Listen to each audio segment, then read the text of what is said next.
Imagine being the smartest student in an entire school, not just smarter than your classmates, smarter than the teachers, smarter than the student council, smarter than every rival that's ever challenged you. Now imagine deciding, I want to lose. Not because you're forced to, not because you're scared, because you choose to. And the craziest part, nobody would even realize you're doing it. Because if Ayanakoji wanted to fail, he'd probably do it better than anyone else could. Let's start with something people often forget. Ayanakoji doesn't actually care about winning, at least not in the way most people do.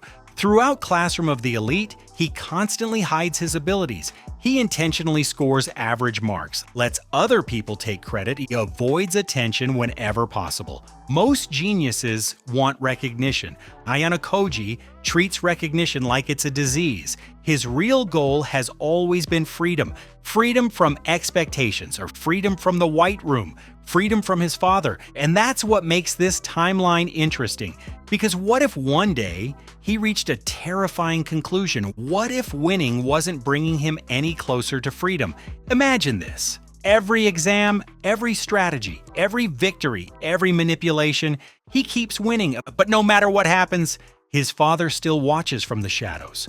The White Room still exists. The future waiting for him never changes. At some point, a question appears. What if the fastest way to escape the game is to stop playing? And from that moment on, Ayanakoji makes a decision not to become weaker, not to become stupid, to lose. The first place we'd notice it is the sports festival. Normally, Ayanakoji quietly influences events from behind the scenes. Small conversations, small adjustments, tiny decisions that push Class D toward victory. Most students never realize he's doing it, but in this timeline, he sits back. Horikita believes she has everything under control. The class follows the plan. Everything looks normal until the results arrive, and suddenly Class D loses points they should have won. Not because Ryuan outplayed them, not because the strategy was terrible, because the one person who usually fixes problems did nothing. At first, nobody notices. After all, one loss isn't unusual, but this is only the beginning. Then comes the paper shuffle exam, one of the first major battles between Horikita and Ryuan. Normally, Ayanakoji quietly protects the class from disaster. He identifies weaknesses, predicts attacks, creates backup plans. In this timeline, he lets events unfold naturally. Imagine watching a car heading toward a wall, knowing exactly what's about to happen, knowing exactly how to stop it, and deciding not to touch the brakes. That's what Ayanakoji is doing. The class struggles, and tension rises, students start blaming each other, and for the first time, Horikita begins noticing something strange. Ayanakoji isn't helping. At first, she assumes he's being lazy. Then she assumes he's hiding another plan. Because let's be honest, when Ayanakoji does nothing, it's usually because he's doing something. But this time, nothing happens, no secret strategy, no hidden manipulation, no miracle solution, just silence. And that's far more unsettling. The next person to notice is Ryuan. Now imagine being Ryuan. You've spent months trying to uncover the mastermind behind Class D. You challenged him, lost to him, obsessed over him. Then suddenly, the class starts making mistakes, important mistakes, mistakes that never used to happen. At first, you'd think it's a trap, because with Ayanakoji, it usually is. Bro could tell me good morning, and I'd still wonder what his real plan is. But eventually, even Ryuan realizes something. The monster isn't fighting back anymore, and that's when things become dangerous. Without Ayanakoji protecting the class from behind the scenes, Ryuan becomes far more aggressive. He pushes harder, takes bigger risks, creates more pressure, because for the first time, there's no invisible hand stopping him, and every victory makes him bolder. Meanwhile, another person starts noticing the change, Kei, which makes sense, because Kei sees a side of Ayanakoji that nobody else sees. Imagine watching someone who always seems 10 steps ahead, someone who always has a solution. Then one day, they stop caring. No manipulation, no planning, no intervention, just watching. At first she thinks he's hiding something. Then she realizes something worse. He isn't. But here's where the story gets interesting. Because the more Ayanakoji loses, the more everyone else changes. Horikita can no longer rely on unseen help. Every decision becomes her responsibility.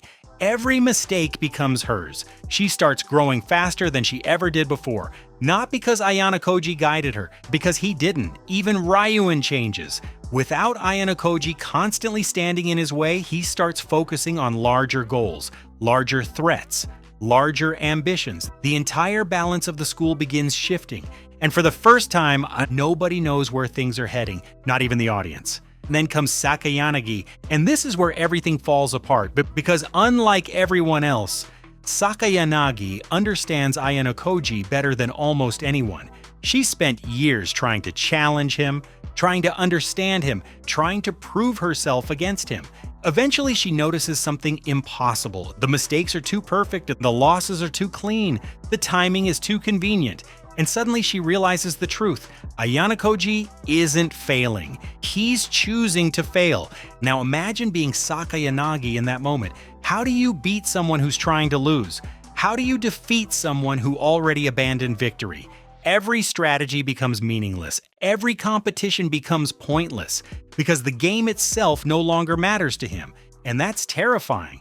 But here's the biggest twist. The more Ayanakoji loses, the closer he gets to what he actually wanted, freedom.